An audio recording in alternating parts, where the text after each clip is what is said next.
हिंदू एक धोखा है। और वैसे भी 1995 में माननीय सर्वोच्च न्यायालय ने अपने आदेश में कहा था हिंदू कोई धर्म नहीं, ये लोगों के जीवन जीने की एक शैली है। यही नहीं, जो सबसे बड़े धर्म के ठेकेदार बनते हैं, आरएसएस के प्रमुख मोहन भागवत जी ने भी कहा है, एक नहीं दो बार कहा, हिंदू धर्म नाम का कोई धर्म नहीं है, बल्कि इन लोगों के जीवन जीने की एक कला है। देश के माननीय प्रधानमंत्री जी ने भी कहा, माननीय मोदी ने भी कहा, हिंदू धर्म नहीं है। और अभी 1-2 महीने पहले माननीय गडकरी जी ने भी कहा, एक मीडिया कॉन्क्लेव में कहा। लेकिन इन लोगों के कहने से किसी की भावना आहत नहीं होती है। अगर स्वामी प्रसाद मौर्य कह देते हैं हिंदू धर्म नहीं है, बल्कि एक धोखा है, और जिसे हम हिंदू धर्म कहते हैं, वो कुछ लोगों के लिए धंधा है। जब हम कहें महापुरुषों की इस विरासत को, महापुरुषों की ख्याति को, महापुरुषों के संघर्ष को, महापुरुषों के इस त्याग को हम कभी भी इस पर पानी नहीं फैलने देंगे। उनके सपनों के साथ जो भी कुठाराघात करेगा, हम उसका डट करके मुकाबला हर मौके पर करने का काम करेंगे। कि मुझे सिकवा नहीं तेरी बेवफाई का, गिला तो तब हो जो तूने किसी से निभाई हो।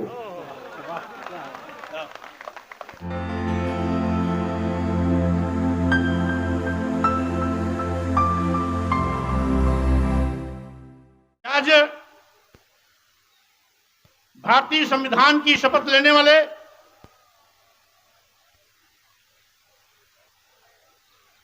प्रधानमंत्री और देश के मुख्यमंत्रीगण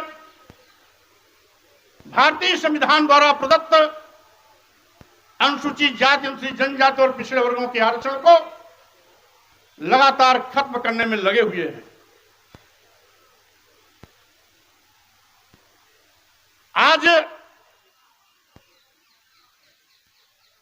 भारतीय संविधान की दी गई व्यवस्था के विपरीत सत्ता के मद में चूर सत्तानशीन लोग अप्रत्यक्ष रूप से यथास्थित बात को बढ़ावा दे रहे हैं, मनुवाद को बढ़ावा दे रहे हैं। आज आरक्षण पर डकैती डाली जा रही है। संविधान को निष्प्रभावी और शून्य किया जा रहा है। बहुजन समाज के अधिकारों को एक एक करके खत्म किया जा रहा है। इसलिए आवश्यकता है बहुजन अधिकार सम्मेलन। हम लोग नारा देते रहे हैं, हर जोर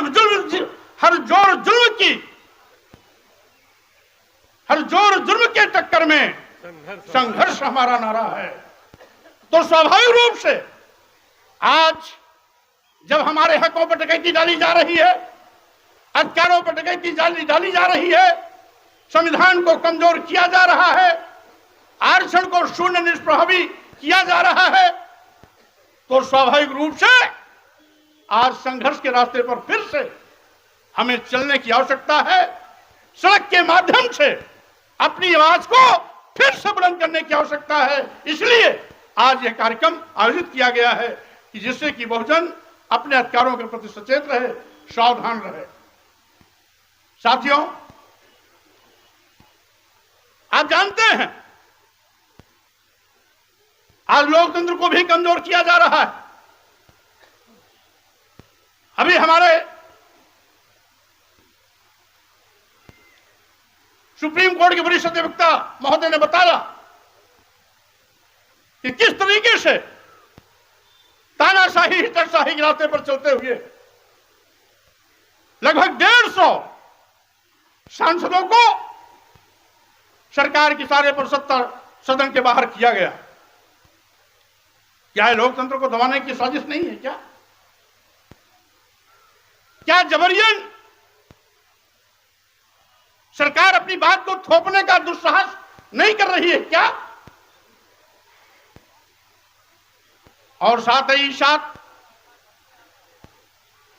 आज सरकार अपनी कमजोरियों को छिपाने के लिए तरह तरह के हथकंडे अपना रही है।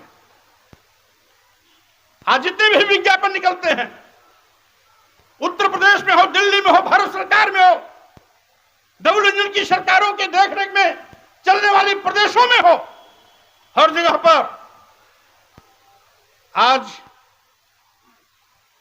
अनुसूचित जाति और अनुसूचित जाति का आरक्षण कहीं 2%, कहीं 3%, कहीं 4% दिया जा रहा है। पिछड़े वर्गों के 27% आरक्षण के सापेक्ष कहीं 5%, कहीं 6%, कहीं 8% दिया जा रहा है। तमाम विज्ञापनों को देखने से पता लगता है, तमाम विभागों में आरक्षण को तो शून्य कर दिया जाता है। अभी अभी ऐसे कई उदाहरण हैं जिसको मैं समय समय पर अपने ट्विटर के माध्यम से सार्वजनिक भी करता रहता हूं। और इस तरीके से आज हकों पर डकैती डालना, साथियों, उसमें बहुत कुछ भूमिका हमारी आपकी भी है। सन 1931 की जातीय जनगणना के आधार पर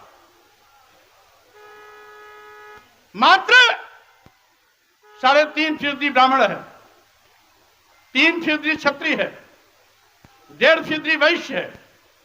तीनों को जोड़ लिया जाए तो लगभग 7-8% होता है। यानी शेष सब बहुजन समाज है। तो 8% लोग अपने बलबूते पर सरकार नहीं बना सकते हैं। उन्होंने हमारी बहुजन समाज की ताकत को तोड़कर हिंदू के नाम पर ठग करके, बहका करके अपना उल्लू सीधा करने का काम किया। यानी वोट देने के लिए हम हिंदू, वोट के लिए अनुसूचित जाति, अनुसूचित जनजाति और पिछड़े वर्ग का व्यक्ति हिंदू, लेकिन सत्ता में बैठने के बाद हम हिंदू नहीं रह जाते। अगर सत्ता में बैठने के बाद भी ये हमें हिंदू मानते तो अनुसूचित जाति के आरक्षण को खत्म नहीं करते, अनुसूचित जनजाति के आरक्षण को खत्म नहीं करते, पिछड़े वर्गों के आरक्षण को खत्म नहीं करते। इसका मतलब है हिंदू एक धोखा है। और वैसे भी 1995 में माननीय सर्वोच्च न्यायालय ने अपने आदेश में कहा था, हिंदू कोई धर्म नहीं, ये लोगों के जीवन जीने की एक शैली है। यही नहीं, जो सबसे बड़े धर्म के ठेकेदार बनते हैं, आरएसएस के प्रमुख मोहन भागवत जी ने भी कहा है, एक नहीं 2 बार कहा, हिंदू धर्म नाम का कोई धर्म नहीं है, बल्कि इन लोगों के जीवन जीने की एक कला है। देश के माननीय प्रधानमंत्री जी ने भी कहा, माननीय मोदी ने भी कहा, हिंदू धर्म नहीं है। और अभी 1-2 महीने पहले माननीय गडकरी जी ने भी कहा, एक मीडिया कॉन्क्लेव में कहा। लेकिन इन लोगों के कहने से किसी की भावना आहत नहीं होती है। अगर स्वामी प्रसाद मौर्य कह देते हैं हिंदू धर्म नहीं है, बल्कि एक धोखा है, और जिसे हम हिंदू धर्म कहते हैं वो कुछ लोगों के लिए धंधा है। जब हम कहते हैं कि ये कुछ लोगों के लिए धंधा है, तब पूरे देश में भूचाल मच जाता है। लेकिन वही चीज अगर मोहन भागवत जी कहते हैं, माननीय प्रधानमंत्री नरेंद्र मोदी जी कहते हैं, माननीय गडकरी जी कहते हैं, तो किसी की भी भावना आहत नहीं होती। अगर वही चीज स्वामी प्रसाद मौर्य कह देते हैं तो लोगों की भावना इतनी कमजोर होती है कि उनकी भावनाएं आहत हो जाती है। क्या विडंबना है। माननीय सर्वोच्च न्यायालय 1995 में कहा तो किसी भी धर्माचार्य ने कोई टिप्पणी नहीं की, लेकिन अगर वही चीज स्वामी प्रसाद मौर्य के मुंह से निकल जाती है तो पूरे देश में एफआईआर की झड़ी लग जाती है। क्या विडंबना है। आखिर हम क्या कहते हैं? हम तो वही कहते हैं जो भारतीय संविधान कहता है। अनुच्छेद 14 में सब क्लास में स्पष्ट है कि वर्ण, धर्म, वर्ण, जाति, लिंग, जन्म स्थान के आधार पर किसी के साथ कोई भेदभाव नहीं किया जा सकता। अगर भेदभाव नहीं किया जा सकता तो सत्ता में बैठे हुए लोग आज खुल्ला हमारे साथ सतोला व्यवहार क्यों कर रहे हैं? भारतीय संविधान द्वारा दिया गया अधिकार छीनने का पाप क्यों कर रहे हैं? आरक्षण खत्म क्यों कर रहे हैं? संविधान को निष्प्रभावी क्यों कर रहे हैं? लोकतंत्र को खत्म करने का दुस्साहस क्यों कर रहे हैं? और यही नहीं, ये तो देश को बेचने का भी पाप कर रहे हैं। साथियों, आज सही मायने में जब से डबल इंजन की सरकार वाले आए हैं, सरकारी नौकरियां गायब हो गई। आज देश के नौजवान बेरोजगारी का दंड झेल रहे हैं। करोड़ों करोड़ों नौजवानों को आज बेरोजगारी का सामना करना पड़ रहा है। उनके सामने रोटी का संकट है, उनके सामने पेट की रोटी की भूख है। अभी पार्लियामेंट में जो घटनाक्रम घटित हुई वो भाजपा के सांसद के पर्ची पर ही उनकी प्रवेश हुई थी, लेकिन उसके बावजूद भी उन लड़कों ने जो भी किया सदन के अंदर और बाहर, ये हो सकता है तरीका उनका गैर कानूनी रहा हो, अलोकतांत्रिक रहा हो, संविधान की मर्यादा के विपरीत रहा हो, लेकिन जो बात भर के आई है उसके आगे भी कहीं न कहीं बेरोजगारी रही है, उनके पेट की भूख रही है, वो रोटी की तड़पन रही है, जो पार्लियामेंट में इस तरह से करने के लिए उनको मजबूर किया है। और इसीलिए मैं कहना चाहता हूं, आज ये हकीकत है कि आज देश का करोड़ों नौजवान बेरोजगारी के नाते दुखी है, पीड़ित है, रोटी की भूख से बिलबिला रहा है। मरता क्या न करता, जब आदमी रोटी के लिए अंतिम सांसें लेता रहता है तो उसे कानून नहीं दिखाई पड़ता है, उसे आदर्श नहीं दिखाई पड़ता है। और इसीलिए मैं कहना चाहता हूं साथियों, आज ये तस्वीर है पूरे देश की। आज जिन विभागों में नौजवानों को सरकारी नौकरियां मिलनी चाहिए, जिन विभागों में नौजवानों को सरकारी नौकरी मिलने की उम्मीदें थी कि आज नहीं तो कल यहां हमें सरकारी नौकरी मिल सकती है, उन विभागों को यह सरकार बेचने का पाप कर रही है। देश के सारे बंदरगाह बेच दिए गए, एयरपोर्ट बेच दिया गया, एयर इंडिया बेच दिया गया, सारे रेलवे स्टेशन बेच दिए गए, कई दर्जन ट्रेन अपने चहेतों को दे दिया गया। LIC जैसी बड़ी संस्था जिसमें लाखों लाख लोग काम करते हैं, उसको भी अदानी के हवाले कर दिया गया। क्यों? क्या रिश्ता है देश के सत्ता सिर पर बैठे हुए लोगों का और अदानी का, अंबानी का क्या रिश्ता है? मैं कहना चाहता हूं, क्या करोड़ों करोड़ों नौजवानों की भूख, उनकी बेरोजगारी अदानी और अंबानी के सामने क्या कोई महत्व नहीं रखती क्या? यही नहीं, अभी हमारे कुछ वक्ता साथी कह रहे थे, तो सरकारी विभाग न रहेगा बांस न जब बजेगी बांसुरी, न रहेगा बांस न बजेगी बांसुरी, न रहेगा सरकारी विभाग, न मिलेगी नौजवानों को सरकारी नौकरी। इसलिए इसी तर्क पर इन्होंने तो अभी बेचने का नमूना पेश किया है। अगर ये ज्यादा दिन तक रह गए तो बारी बारी सभी विभाग उद्योगपतियों के हवाले हो जाएंगे। हमेशा हमेशा नौजवान हाथ मलता रह जाएगा, सरकारी नौकरी कभी नसीब होने वाली नहीं रहेगी। इसलिए सावधान हो जाना। यह केवल अनुसूचित जात, अनुसूचित जनजात और पिछड़े वर्गों के ही सम्मान स्वाभिमान की बात नहीं, उनके हक हकूक अधिकार की बात नहीं, बल्कि सामान्य वर्ग के भी देश के उन नौजवानों के सामने बेरोजगारी की संकट खड़े होने जा रही है, उनके लिए भी आगाह करने की यह चेतावनी है। जो कुछ भी हो रहा है, समय रहते देश का नौजवान नहीं जगेगा तो स्वाभाविक रूप से खामियाजा उसका कल आने वाले दिनों में इन नौजवानों को भी उठाना पड़ेगा। मैं कहना चाहता हूं, किसानों की दुहाई देने वाले, किसानों को दुगना लाभ देने का वादा करने वाले लोग किसानों को दुगना लाभ तो आज तक नहीं दिला पाए। अलबत्ते जब जब किसानों के खेत में उत्पाद पैदा होता है तो सरकारी क्रयकेंद्र नदारद हो जाते हैं। किसानों को अपना उपज बिचौलियों के माध्यम से बेचना पड़ता है।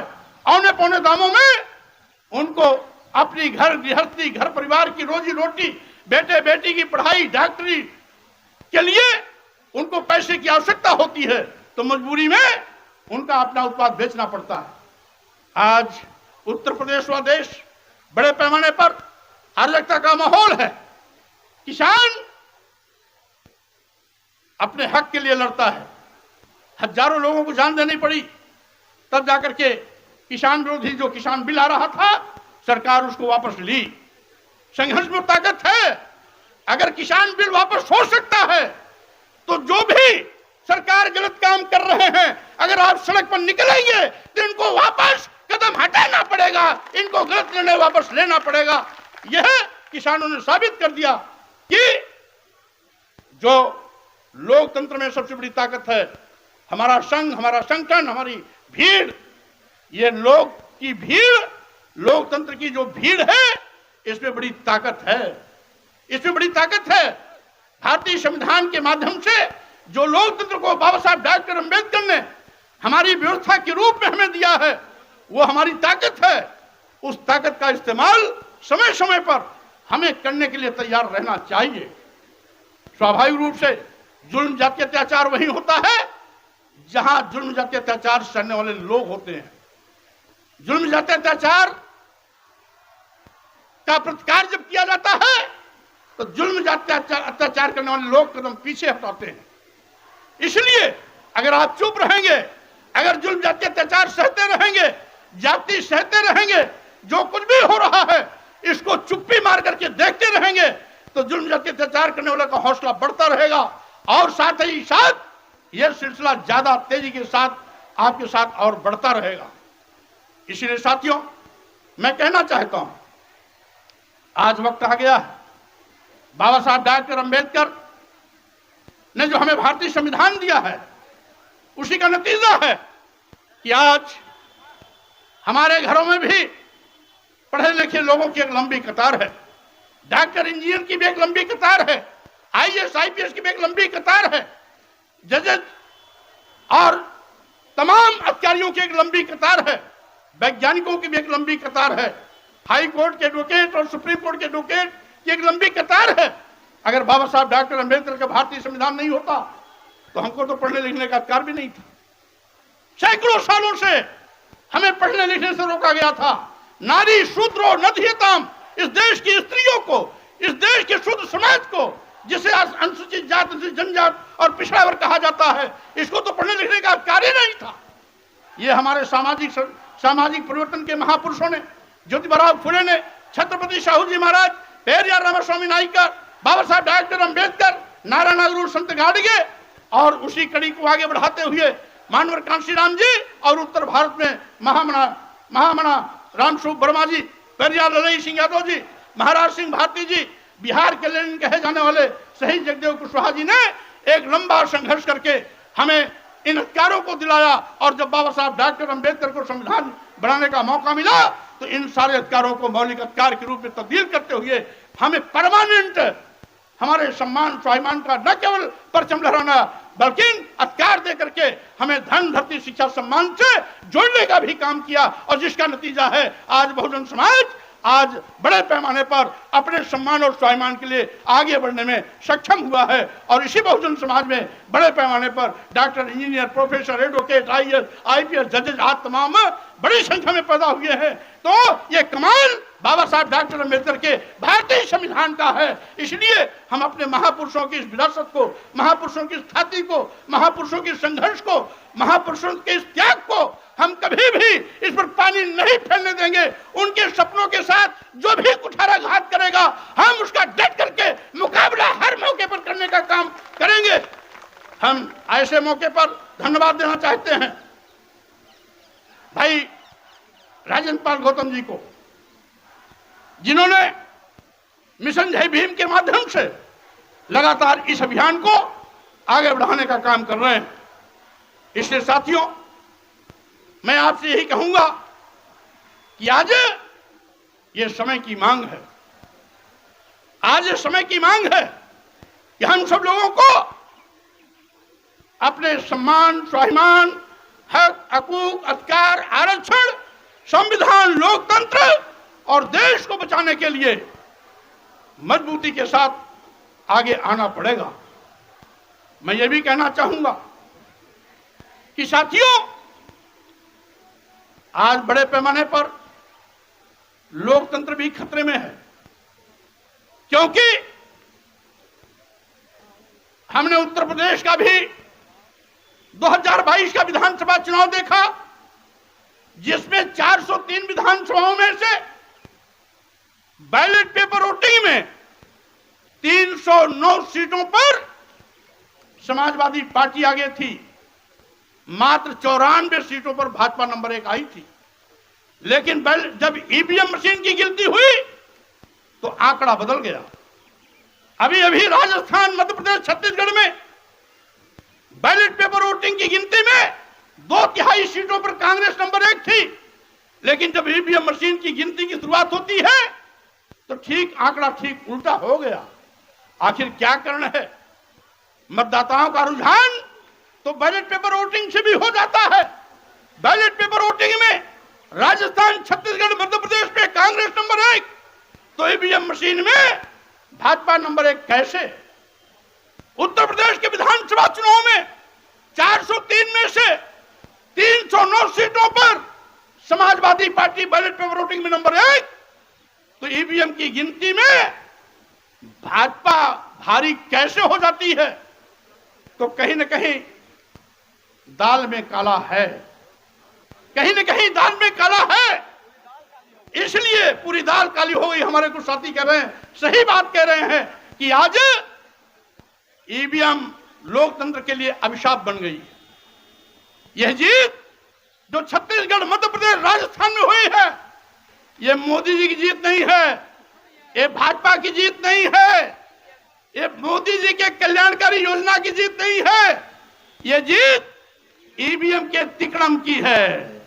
और ये जीत ईवीएम के तिकड़म की है, तो इसलिए तिकड़म खत्म हो तभी संभव है जब ईवीएम का इस्तेमाल खत्म हो। इसीलिए हमारे मंच से साथियों ने एक नारा लगवाया, ईवीएम हटाओ, देश बचाओ, देश बचाओ। 3 नारे लगना है।